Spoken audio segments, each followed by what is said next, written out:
Hey everyone, welcome back. Today we want to take a look at the Cybertruck. Now, in my opinion, the Cybertruck will get boring after a while. Let's be honest. I think it's genius for what Tesla's doing building these things because a lot of people buy these things. But after waiting 4 or 5 years, you start to realize that okay, you're gonna drive this car from home to work, but that's pretty much it. This is going to get boring.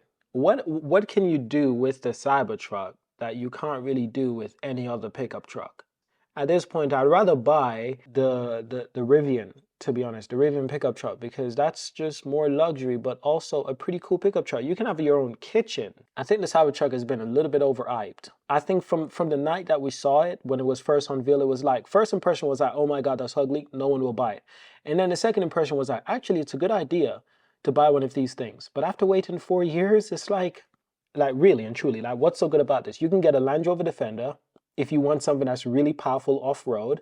You can get a Range Rover if you want something that's luxurious but really big and high. You can get a Ford F-150, Lightning if you want. Okay, I hear you're gonna say performance, performance, performance. You know, it can lift a lot. It can carry a lot of load. It can move a trailer, a tank, whatever. You got a good point. But how many people need to move a tank? How many people need to move a trailer? I think after a while, people will get bored of the Cybertruck. You know, when it first got released initially, I thought it was cool. You know, I thought 4 or 5 years ago when it was first unveiled, I thought it was cool. I was like, yeah, because I'd love to have something that's just like an apocalypse vehicle or something that I could just, I could take hits. You know, it's basically a tank on wheels. You know, tanks do have wheels, by the way. I don't know what I'm saying. But my point is, at first, I thought it was a little bit cool because it's like I could hit your car and I don't get that much damage. That was the idea of the Cybertruck initially, but after a while, you kind of like, is that it? You get used to it, and it's gonna get boring after a while. Say like in 3 months, 6 months, a year, I decide, you know what? I actually like the Cybertruck. It makes sense now. It makes sense again. It just doesn't make sense anymore for me. I don't know. Let me know what you think. Is it just me? But I kind of fell out of love with the Cybertruck. The hype is gone. The hype is gone. I think for the market that Tesla's targeting, the United States market, I think they'll still buy this thing. I think it's genius marketing by Elon Musk and Tesla. Um, and I think initial hype for us, but yeah, I think it probably sell very well in the United States. But after a while, I think people are going to get a little bit bored of this because, especially people who already have a Tesla, let's be honest, a lot of people buying this, they probably already have a Tesla. You're getting the same thing you've got with another Tesla. The only difference is you can take this off-roading and you can like live in the wilderness. There's other vehicles you could do that with, and don't get me wrong, this vehicle is not cheap. It looks cheap, but it's not cheap.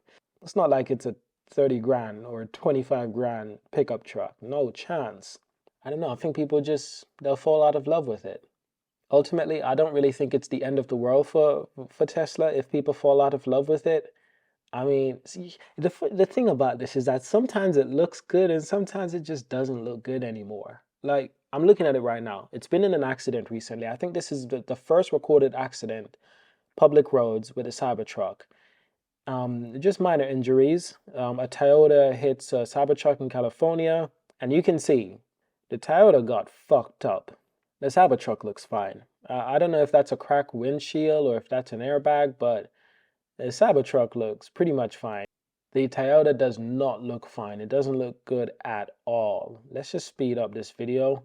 I want to get a clearer view of this vehicle. Yeah, the Cybertruck looks fine. Honestly, I don't even think that's a write-off. I think it's fine. I think the airbags have probably went off.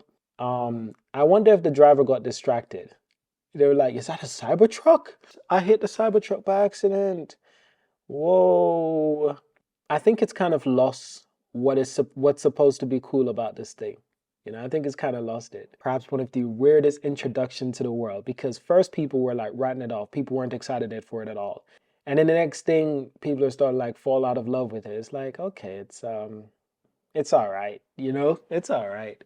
Yeah, it's all right. It's a perfect vehicle for a scenario where there's an apocalypse. You got zombies and shit. This is a perfect car. Tesla Cybertruck carrying three people that appear to be hit by a 2009 Toyota Corolla driven by a 17-year-old.